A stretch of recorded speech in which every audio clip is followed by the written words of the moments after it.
Hello everyone, this is Bentley, and today we're going to talk about a new budget light that came out from JC&P and my initial impressions. Before we get too far, let's cover a few disclaimers just so we know exactly what's going on and what's what. First off, JC&P did provide the lights that I have with me, which is the one that's on the 40 breeder behind me, this one that I'm going to use just to kind of sample a few things for you. And then there's a clip-on light, which we'll talk about in a separate video, that's up on my Fluval Flex upstairs. So all three of those lights were provided. I did not pay for them. However, I'm not being paid for this review, nor does JC&P have any input on this initial look and early review, nor will they have one on the final. It's purely my opinion, my test work. And when this video goes live, it is the first time it's available to view for not only you, but JC&P as well. And I hope that'll be really apparent very soon. First off, let's talk about some things here. The light is their newest generation, and it's a wired controlled light. So this one I just pulled out of the box. I haven't really tested this one yet. This is their IPL 70 model. I had to look at the light to remember. This is a smaller light, 36 watts total power. But you can see here the little wired controller, right? You have a timer, which operates a little funny. We'll get that in a sec. Your power button, and then the blue and red lights are on the B button, and the white and green lights are on the W button. Now, I've been talking back and forth with JC&P. They do have a new version of this light that's going to come out in roughly 3 months. I think March is their target. And the only difference between this light here in my hands and that light is that in this case, one thing that I think is a negative, the blue and red channel are together on this light. They're splitting that so that you can individually control both blue and red. Good change. Second, each of the lights will have a little bit more power in that they'll have a slightly higher wattage than the current lights I'm holding. So expect those lights to be a little bit brighter, but otherwise, all the basic functionality, design, all that should be effectively identical to the lights that I'm working with, except for slightly more brightness and being able to independently control the blue and red values. So with that being said, let's talk about some of the initial impressions, what I like, what I don't like, and a few things that we're going to see here in the short term. So number one, I really actually like the physical design of this light. And yes, it's made in China, just in case you're curious. Most lights these days are. Even the Fluval 3.0s are made in China. So you can see it's got this kind of sleek design. It's not very thick. As you can see here, it's only, I think it's like 2.2 inches. I'd have to... Editing Bentley will put this up, but it's in the paperwork. And you can see just from the side profile, it's got kind of like a little hump in the middle. It's actually a nice design. It has like the atypical, the brackets here for mounting on your tank, and I'll even pull these ones all the way out, are your kind of atypical budget-friendly Chinese design light. I'm going to put this to the side because I don't want to rattle this around while we're messing with it. But the nice part is that this uses the 5730 LED, just as the LED type. Each light has a different number of LEDs. It's just based on length. However, in general, these lights are pretty bright. You can see this behind me, and I'm going to put up some footage right now. It starts with the JC&P light giving you a cycle through its power settings. Much like previous JC&P lights, they go in 10% increments from 0 to 100%. Each time you click the appropriate button, it's going to go up 10%. It does blink kind of like the previous JC&P light. However, it's not as, I think it's not as obtrusive as the previous JC&P light. And then finally, when you're at maximum power, if we turn that light off and we'll look at the Fluval 3.0 on its just generic manual mode at max power, you can see kind of the differences, right? Very similar brightness. The Fluval light's a little more warm cast, kind of a yellowy tone naturally to its overall light, whereas the JC&P light is a little bit cooler cast, kind of a blue tone. And we can see that in the tank behind me too, in that in general, at full power, it's a little bit cooler light. It doesn't have that warm appearance. However, I've had this running at this point for 3 weeks on my re-escaped running river tank, and it looks good. It really does. Like, I think this is actually a suitable light. And the nice part, because these lights are so thin, you can easily put 2 of these on a tank without it clogging a ton of your top space. So if you had a wider tank, which, considering how thin these lights are, they have a similar light spread to the Fluval 3.0s, which one of the biggest benefits to the Fluval 3.0 is its light spread. And that's kind of an impressive thing considering the price on these lights. And that's one of the other major benefits to this light. It's cheap. I mean, if you buy them right now, they're 30% off. You can get the same one I have on my tank, which is the 33-inch as far as the actual fixture. I don't care about the extensions. It's what the fixture size is that matters to me. The 33-inch light is like $42. I mean, it's cheap. It's like, now, normally, their price is a bit more. They're 30% off as of filming, and I've been informed by JC&P that their intent is to have this sale going at least for another couple weeks. So if you're really stunned by this light right away, it's a good opportunity to get it dirt cheap. And also, just keep in mind, this is going to be the old model, the one that I'm currently carrying. That new model won't come in until roughly March, if you want to be able to control the blue and red independently. So with that being said, let's talk about that one negative. The light channels are combined, and it's all in this wired controller. I mean, this is simple. If you don't want an app, if you don't want a wireless controller you could lose so you can't control it, this is tied into the power plug. It's simple. It's got a reasonable distance. If we do this, the light's over here. You can see until the controller there. You know, you've got a reasonable distance off the tank, but it is going to sit kind of toward the side of your tank before it goes to just the rest of the power cable. It has a little disconnect right there, and then the rest of your power brick. Pretty standard to most of these LED aquarium lights you have nowadays. The big complaint I have involves this controller. And let's talk a couple things. One, the white and green being tied together and the blue and red being tied together is something I don't like. You guys know I love control. And if you're going to give me something where if I click it, it's going to change its percentage. And saying that it goes from 0 to 100 and you've got full control is not applicable here. It's not by percent. It's every 10%. And that's fine. That's still reasonable amounts of control, but it's not perfect. I don't expect perfect, however, from a budget light. Expectations are important here. When you're talking about a light that is normally 1/3 the cost of the Fluval, and when on sale, it's basically 1/4 the cost, you have to sacrifice a few things.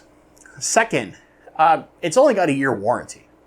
So unlike the Fluval, which is a 3-year warranty, they also very actively say that this is not a waterproof light. So there's some risk. I've had a little bit of water hit my current light during water changes. Nothing major yet. I haven't actively tried to dunk water all over it. I might pretty soon though, because they gave me this one. And I don't have a tank that actually fits this light, so I might mess around with it. But seriously about this controller, the other thing is the timer mode. So there's 3 timer modes. There's a 6-hour, a 10-hour, and a 12-hour. First off, those are really weird hours to me. Personally, I would have done 6, 8, 12. I think the difference between 10 and 12 is negligible, and a lot of people want either an 8-hour day, they want a short burst, or they want a long one. The function on this is kind of strange. So you will press the power button once until the timer buttons are illuminated, but not with power actually onto the light. And then you click the timer button to whichever mode you want. And then you need to hit power again to power it on. And that's your start time. And it will run for that amount of time, 6, 10, or 12 hours, turn off, and then wait until the amount of time, as long as it maintains power, to remember when it starts again. And it is, I will say this, that little timer, it's a little clunky, it's a little weird until you've done it a couple times, and then it's pretty easy to understand how it works.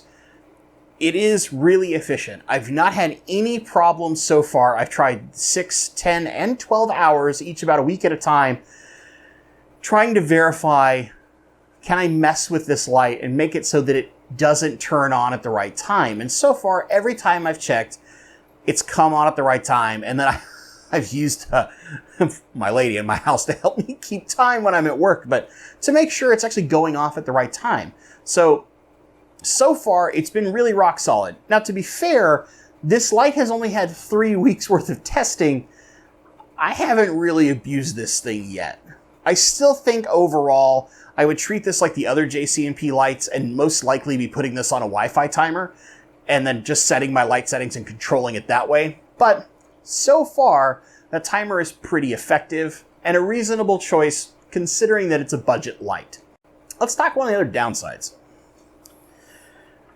This light has a really noticeable code on it. And you'll notice, like, here, hopefully you can see that. It says JC&P. It's got a logo. But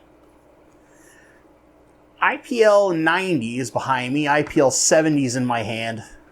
I looked that up on the internet. It's made in China. Sometimes you get rebrands of stuff that's made by bigger companies on stuff like Alibaba. Now, I found what has these same pictures on Alibaba.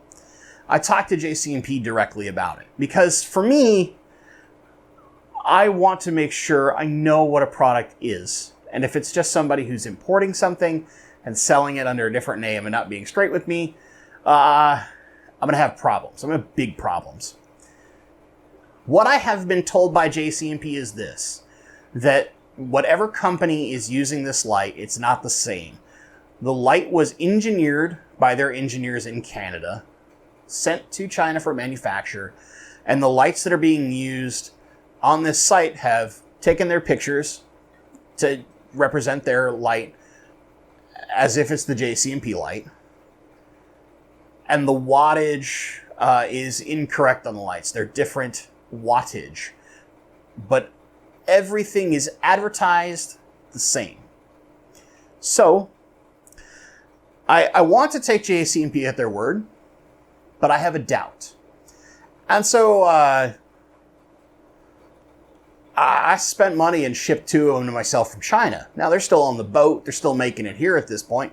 It's a long time to get stuff directly from China, but normally you have to buy these things when you buy these kind of like these, and not specifically this, but when you find lights like this where it's like the beams work, the Nicrew, a lot of those that are manufactured in China, and sometimes you can find them on Alibaba, you have to order like 50 plus of these lights in order to buy them. They're done by a manufacturer, they're sold wholesale, you need to buy large numbers of them.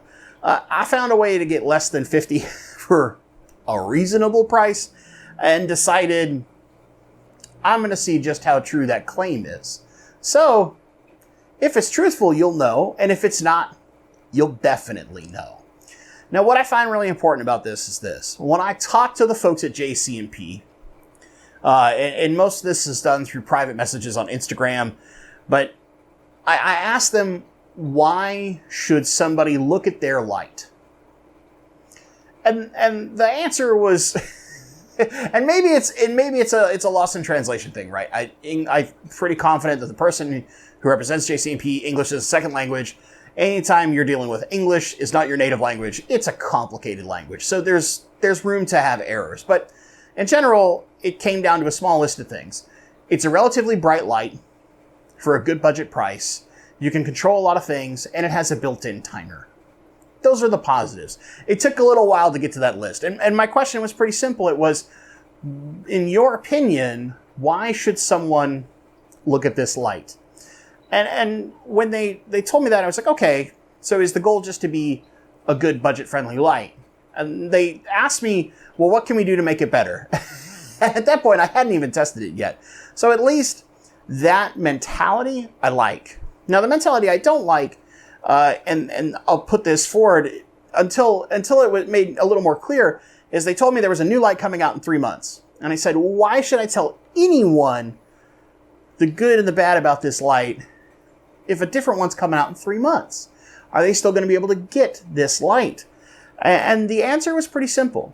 It was, oh, it's an upgrade. It's basically the same light. We're just making this small change. And in that point, I think, hey, that's a good change. Being able to split those channels apart and control them individually is good because, as you guys know, I don't like pushing a lot of blue light. In my experience, and what I've had lots of you tell me, especially with that fluval light, You start cranking that blue down and all of a sudden algae problems start disappearing.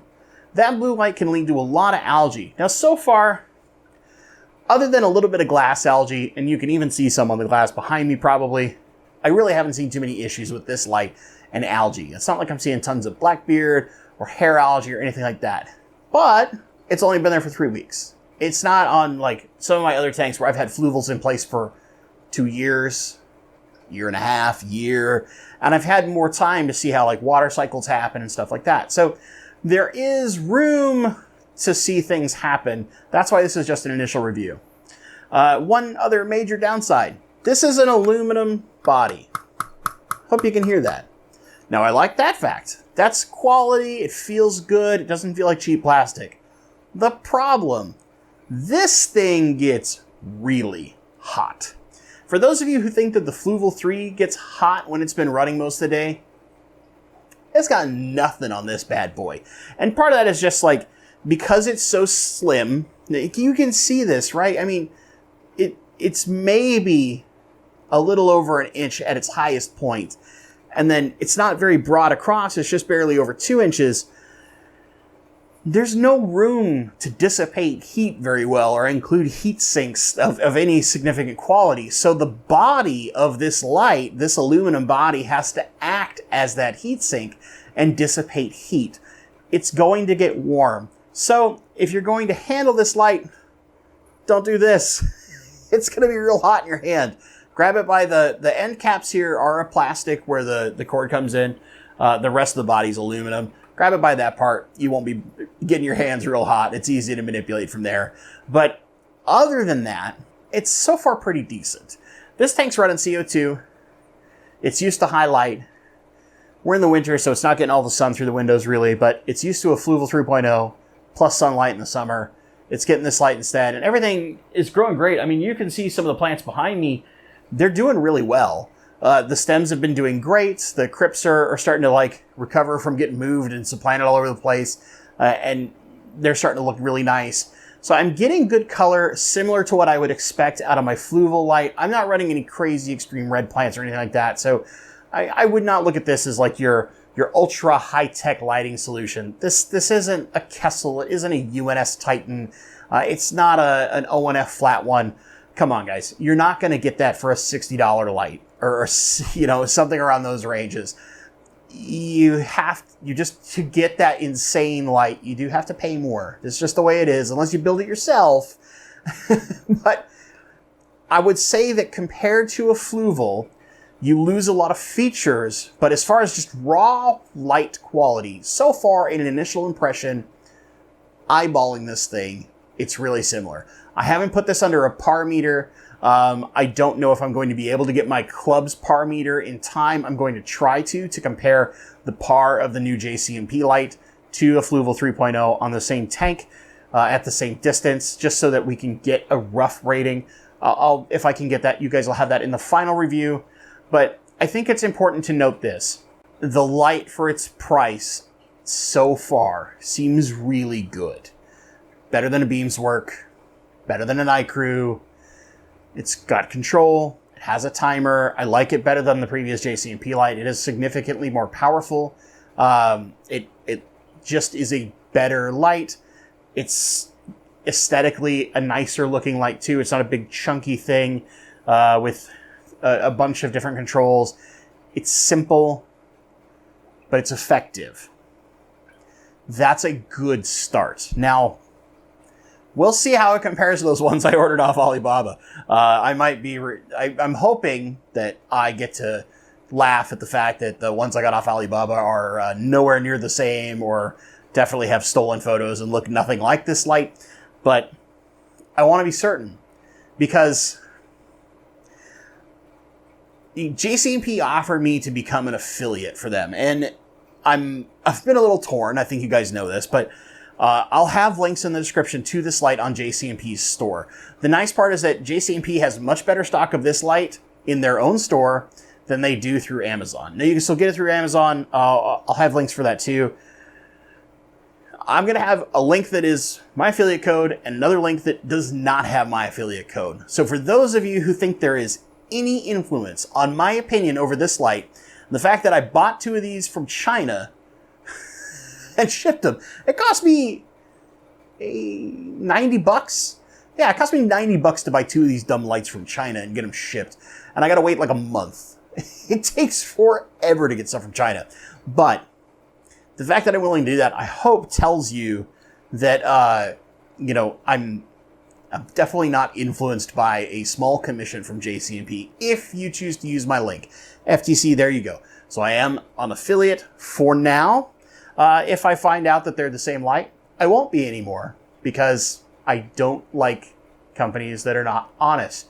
So to the JC&P folks, if you're watching right now, just know I go to these lengths. I am a tester by trade. My career for the last decade has been a software and hardware test engineer. Keyword on that, engineer. I'm going to put you through your paces. And I ain't holding back. Companies who can take that and respect it, I like them a lot. So, with that being said, have any of you tried this light yet? Are you looking forward to my results? Or maybe just seeing it in these couple of quick shots, you went, that seems like a light for me. It's not very expensive. It's a manual control, no fancy doohickey app. That's right up my alley.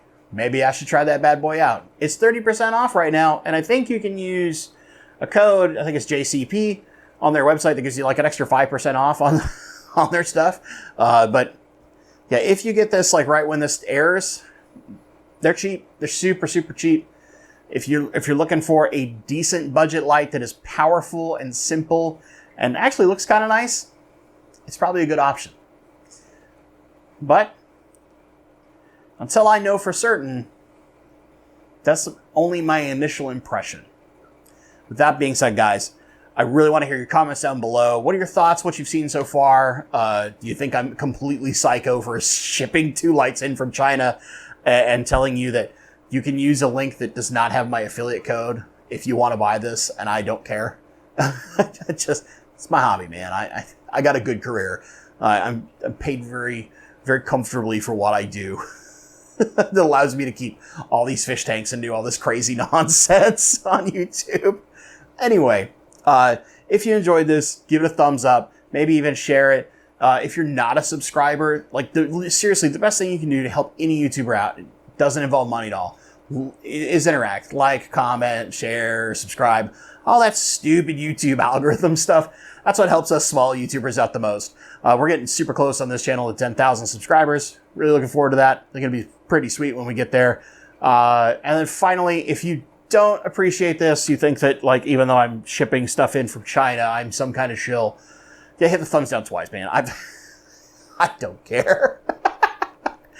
As always, guys, thank you so much for watching. And stay awesome.